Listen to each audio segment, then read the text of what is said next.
وَإِن جَنَحُوا لِلسَّلْمِ فَاجْنَحْ لَهَا وَتَوَكَّلْ عَلَى اللَّهِ إِنَّهُ هُوَ السَّمِيعُ الْعَلِيمُ۔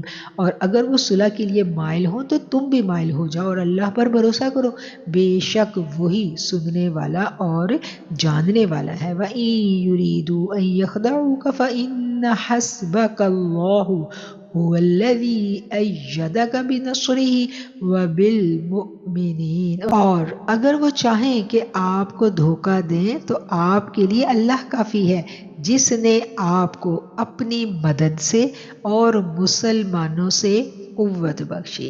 اب اس آیت میں نبی کریم صلی اللہ علیہ وآلہ وسلم کو مخاطب کر کے اللہ تعالیٰ نے جو کرم نوازیاں میرے آقا پر کی ان کا یہاں پر ذکر کیا جا رہا ہے کہ یہ جو آپ کے دشمن ہیں، یہ اگر آپ کو دھوکہ دیتے ہیں، آپ کے ساتھ چالیں چلتے ہیں، تو آپ اپنا بھروسہ مجھ پہ رکھیں، میں آپ کے لیے کافی ہوں۔ اور پھر اللہ تعالیٰ جو کہتا ہے کہ میں آپ کی کفایت کر رہا ہوں، اس کا عملی ثبوت جو اللہ نے دیا وہ غزوہ بدر میں دیا۔ اور اس کے علاوہ جو دوسرا احسان اللہ تعالیٰ نے فرمایا وہ کیا تھا کہ آقا کو بہت وفادار اور محبت کرنے والے ساتھی عطا فرمائے۔ یہ جو آیت میں آ رہا ہے نا، هُوَ الَّذِي أَيَّدَكَ بِنَصْرِهِ وَبِالْمُؤْمِنِينَ، یہ تائید کی آپ کی اپنی مدد کے ساتھ اور مومنوں کے ساتھ، یعنی ایسے خوبصورت مومن، ایسے خوبصورت صحابہ، وفادار صحابہ، ایسے صحابہ کہ جو کیا بات کرتے تھے آقا علیہ الصلوۃ والسلام سے، شروعی بات یہاں سے کرتے تھے کہ حضور میرے والدین آپ پر قربان ہو۔ وہ اتنی محبت کرتے تھے آقا کے خوبصورت وجود کے ساتھ کہ ان کی محبت کی مثالیں ہی نہیں ملتی۔ اسی لیے تو قرآن میں بھی ان صحابہ کرام کا ذکر ہے۔ اللہ کہتا ہے نا کہ اے نبی، میں کیسے ان لوگوں کو عذاب دے دوں جب کہ ان میں آپ موجود ہیں اور آپ کے ساتھی بھی موجود ہیں۔ اللہ کے ساتھ محبت کرنے والے، جو اللہ سے محبت کرے گا، یہ ممکن ہی نہیں ہے کہ وہ رسول اللہ صلی اللہ علیہ وآلہ وسلم سے محبت میں شدید نہ ہو جائے، کیونکہ جب تک رسول صلی اللہ علیہ وآلہ وسلم کی محبت میں اخلاص اور شدت نہیں آتی، تب تک اللہ تک نہیں پہنچا جا سکتا۔ یہی رستہ ہے، یہی در ہے، یہیں پر ہمیں اپنے سروں کو جھکانا پڑتا ہے۔ سر جھکا کے جب ہم اس در پہ پہنچ جائیں تو پھر اس در سے ہی ہمیں رب تک پہنچنے کا رستہ ملتا ہے۔ اور جو وفادار ساتھی ہیں، خوبصورت دوست ہیں، یہ اللہ کی ایک نعمت ہوتے ہیں۔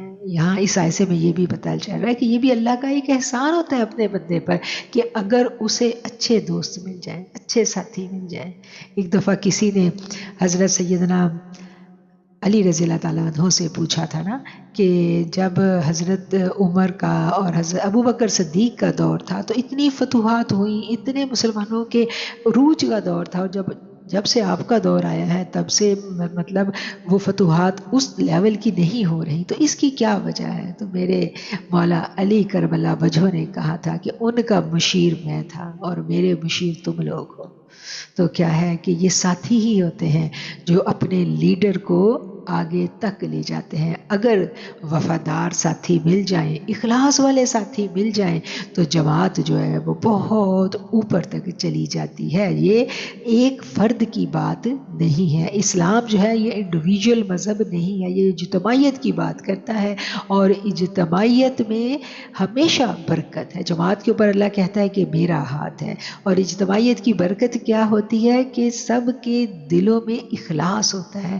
جہاں کوئی نفاق والا دل ان اخلاص والے دلوں میں گھس آیا تو وہاں بربادی کو رستہ مل جاتا ہے آنے کا۔ کیوں؟ بدگمانیاں پیدا ہونی شروع ہو جاتی ہیں، اور یہی اصول ہے انسانیت کے لیے کہ جہاں بھی انسانیت مل کر اکٹھے رہتی ہے وہیں پر یہی وہ دو طریقے ہیں جن کے ذریعے انسانیت جو ہے نا یا تو ترقی کرتی ہے یا پھر وہ زوال میں چلی جاتی ہے۔ ہم اپنے گھروں میں دیکھ رہے ہیں، اگر گھروں کے اندر، فیملیز کے اندر سب لوگ محبت والے ہیں اور اخلاص والے ہیں، مخلص لوگ ہیں، تو پھر کیا ہوگا کہ فیملیز میں اتفاق نفاق بھی ہوگا، رزق بھی ہوگا، برکت بھی ہوگی، اور جہاں ایک بھی نفاق والا اندر مل گیا تو وہاں پھر فیملیز کا بھی زوال شروع ہو جاتا ہے۔ اس لیے اخلاص والے دوست رکھتا ہے، اس کو اللہ کا شکر ادا کرنا چاہیے۔ اگر ہمارے ارد گرد مخلص لوگ ہیں تو ہمیں ہر وقت اللہ کا شکر ادا کرنا چاہیے کہ اللہ تیرا شکر ہے۔ اور سب سے غریب وہی ہے کہ جس کے پاس اخلاص والے دوست نہیں ہیں۔ اور اخلاص والے دوست کہاں سے ملتے ہیں؟ اخلاص والے دوست ایمان والوں سے ملتے ہیں۔ ایمان والوں کے ساتھ جب ہمارے تعلقات گہرے ہو جاتے ہیں تو پھر مخلص دوست ہمیں ملنے لگتے ہیں۔